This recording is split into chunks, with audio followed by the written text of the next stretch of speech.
Karibu katika episode ya 3 ya recap yetu. Kama bado hujatazama sehemu ya pili, basi hakikisha unagusa ile pop up kinachokeza juu kabisa upande wa kulia mwa screen wako ili tuweze kwenda pamoja. Na tulipokuwa tumekomea katika episode ya pili ni mara baada ya kumshuhudia Mwamba akiwa katika kisanga kizito, kwani bidada ana wasiwasi na kumuuliza kuwa siku ya jana ulikuwepo wapi nilipokuwa nikikuita wakati unafanya usafi? Na Mwamba akakosa jibu kabisa la kujibu, akajikuta tu ni kama anadhalilishwa mbele ya huyu mgeni ambaye alikuwa anahisiwa kwamba huenda ndiye aliyeweza kuvunja dirisha. Na mapema na alfajiri ikapitishwa roko kwa walinzi wote, wakaanza kuulizwa ni nani aliyeweza kuvunja dirisha siku ya jana, lakini walinzi namna walivyokuwa kifokewa wakaona kuwa hawana haja ya kuendelea kufanya kazi katika nyumba hii, wote wakawa wameacha kazi. Lakini Madam Jiani akasema kwamba nahitaji kupata timu ambayo itakuwa na uwezo mkubwa sana wa kukagua CCTV kamera na kuweza kunionyesha ni nani ambaye siku ya jana aliweza kuvunja dirisha. Hii taarifa ilimshtua sana Malaika Dani kwa sababu ana wasiwasi kwamba siku ya kesho atakapokuja kufanya ukaguzi hapa ndani huenda atakuja kugundua zile picha ambazo zinamuonesha yeye akiwa anapaa na zile mbawa zake. Haraka sana Madam akawa amepiga simu kwa hawa watu wataalamu wa kamera, na walipoweza kufika tu katika eneo hili, Malaika Dani akaanza kuhangaika kufuta zile picha za siku ya jana, lakini kwa bahati mbaya alishindwa kuweza kuzifuta.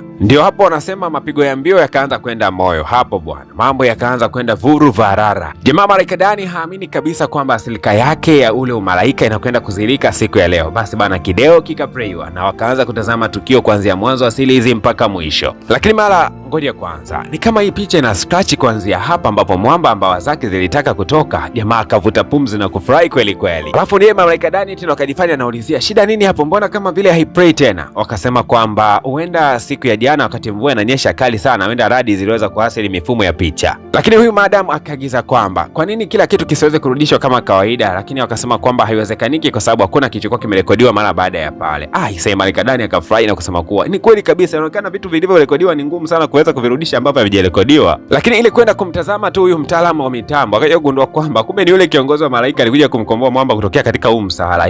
Moja kwa moja kama amemtoa nje ya jengo. Jamaa akasema nimekuja kusaidia kwa sababu ulikuwa umesimama katika mvua, ndio maana mbawa zako zilikuwa zimeweza kujitokeza. Usifanye hivyo siku nyingine, lakini pia nikukumbushe kwamba umebakiwa na siku 94 kuhakikisha kwamba bidada anaingia katika moyo wa mapenzi. Lakini Mwamba kazi kulalamika na kusema kwamba bidada ana roho ngumu, yule hawezi kuingia katika mapenzi. Lakini kiongozi wa malaika hanaga maneno mengi hata kidogo. Yeye akawa amefungua mlango na Mwamba kama ameingia ndani. Ila anafika tu ndani anakuta mapolisi officer walikuwa wamefika katika eneo hili na walikuja kuchunguza juu ya tukio la jana lililoweza kufanyika. Kumbe bidada hakulizika kabisa na ule utafiti uliofanywa na hawa watu wa kamera. Ripoti ya mafande inasema kwamba tukio hili halikutokea kwa bahati mbaya. Inaonekana kuna mtu nyuma ya pazia ambaye alikwenda kusafisha hapa kila kitu, kwa sababu hakuna ushahidi wowote ule ili tungeweza kupata fingerprint. Lakini inaonekana kwamba mtu alikuwa amefanya tukio hili alizingatia sana kulinda siri yake na kutaka kabisa iweze kugundulikana. Inaonekana kwamba aliyevunja hili dirisha huenda yuko hapa ndani, na mafande wakati wanaongea hayo yote walikuwa kimtazama huyu kijana wa kiume ambaye yuko hapa ndani. Lakini pia yule Mwamba juu alikuwepo katika eneo hili na kusema kwamba ninataka kuongea na wewe, lakini bidada Jioni akasema hapana, sihitaji kuongea na mtu yote kwa sababu nataka nitoke nje kwa wakati huu. Bidada Jioni akamtupia Mwamba funguo ya gari, lakini Mwamba kama ameganda na amedoa kwa sababu hajawahi kuendesha gari hata siku moja katika maisha yake. Yeye ni malaika, alikuwa anapaa tu. Lakini Mwamba juu alipogundua Mwamba huyu ni kama mzembe hivi, akachukua funguo ya gari na akaanza kuendesha. Aligundua kabisa kwamba hapa kuna kipengele hapa. Na kumbe safari ya bidada ilikuwa inampeleka katika maeneo ya makaburi kule ambako wazazi wake walikwenda kuzika, na akaanza kuyatema ya moyoni mwake wa kusema kwamba kutoka mlivyoweza kuondoka basi mmeniacha katika hofu kubwa sana, kwa sababu kila aliye jirani yangu nahisi kwamba ni hatari yangu. Lakini ile time anatoka katika maeneo haya ya makaburi, kuna mvua ilikuwa inaanza kunyesha. Mwamba akaagizwa kwamba akachukue mwamvuli kule ndani. Jamaa alipoweza kufuata mwamvuli ila anarudi akakumbuka kuwa vipi kama hali tu ya unyevunyevu inaweza kusababisha mabawa yake yaweze kutoka. Hasa jamaa wakati anaendelea kujiuliza akawa anachelewa sana. Yule Mwamba juu katika gari akatoka akiwa amechukua mwamvuli na kuja kumshika bidada, kisha akawa anamtoa katika eneo hili. Lakini bidada akawa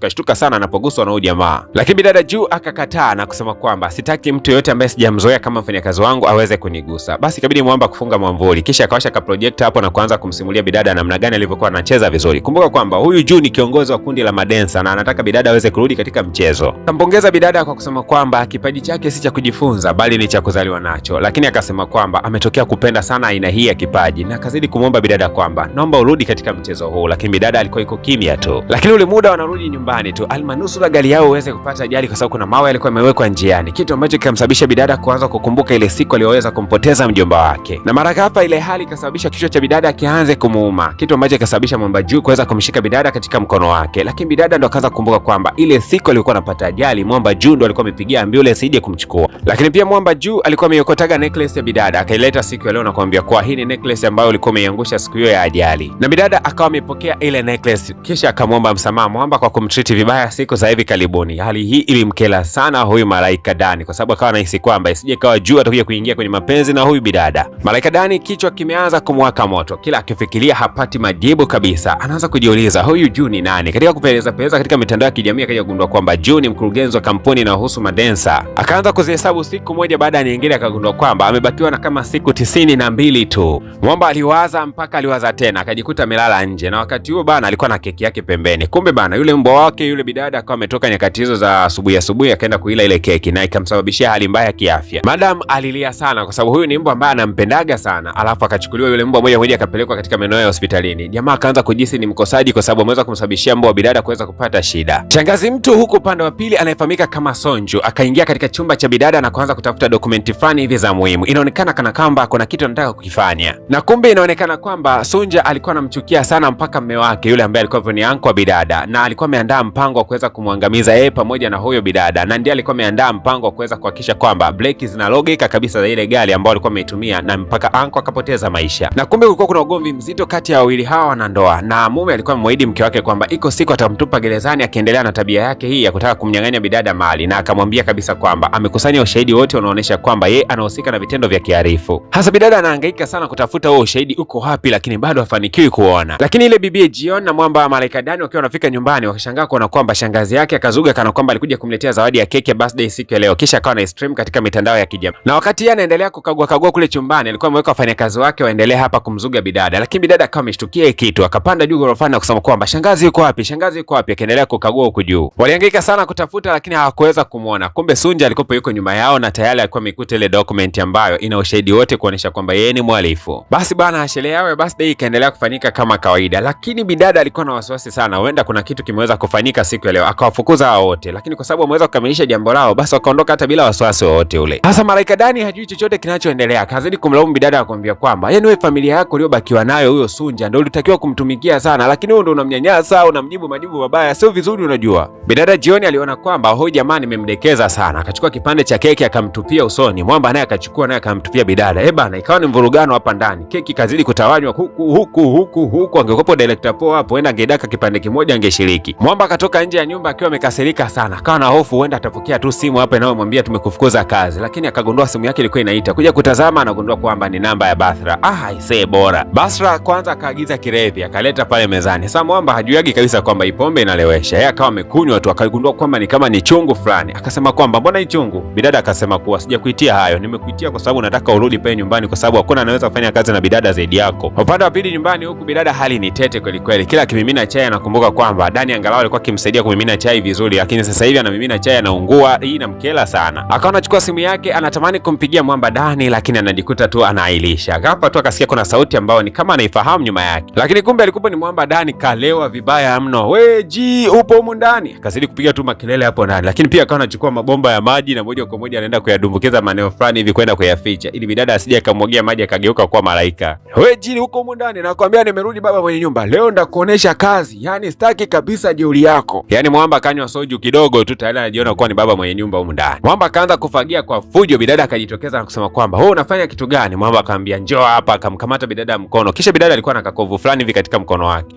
Jamani, kumbe uliumia kwenye ule ugomvi wetu wa jana. Pole sana bidada. Akachukua kitambaa chake kile cha umalaika akamfunga bidada, akasema kuwa kama ukikuta mimi sipo, hichi kitambaa kitakopo mbadala wangu, sawa Akamshika bidada akamnyenyua juu. Haya, cheza na mimi, cheza na mimi. Haya, kushoto, kulia, kushoto, kulia. Mwanzoni bidada Jiang alikuwa hataki kabisa kuweza kucheza, lakini ghafla tu akajikuta na yeye amenogewa, akaanza kujikuta anacheza ule mchezo wake wa Barrett. Mwamba kawa na muhendo bidada vizuri kabisa katika hali hii ya ulevi. Baada ya kucheza kwa muda mrefu akajikuta tu amesogeleana kwa ujirani sana, kana kwamba alikuwa anaelekea kuweza kukiss, lakini Mwamba Malaika Dani akajikuta amepata usingizi na kujikuta tu anamwegamia bidada. Na kama unavyojua mlevi akilewa huwa anaongea ukweli, akaanza kusema kwamba hivi unajua kwamba tabia yako hiyo ya ukali, manyanyaso na kufokafoka watu wanavutiwa nayo? Hapana, sio kila mtu anavutiwa na hali kama hiyo. hiyo ukitaka kuishi na watu unatakiwa kujua kwamba kuna madhaifu, kuna changamoto zipo, na binadamu huwa anatakiwa kusamehewa pia wanapokuwa amekosea. Wewe kila wakati tu mtu akikosea kidogo umemfukuza, sio vizuri. Lakini kadri mwamba huyu anavyozidi kuongea, ndio bidada akaanza kuunganisha matukio na kugundua kwamba huyu ndio mwamba ambaye alikutana naye siku ya kwanza kabisa mvua ilipokuwa inanyesha, na huyu ndio aliondoka na leso yake. Na bidada akashtuka kwamba huyu jamaa alikuja kuomba kazi hapa ikiwa alikuwa ni mpelelezi anayenipeleza kwa kitambo kirefu sana. Moja kwa moja akapiga simu polisi, na kesho yake wakaja kumkamata mwamba. Jamaa analia tu, nimekosea nini madam, mbona wewe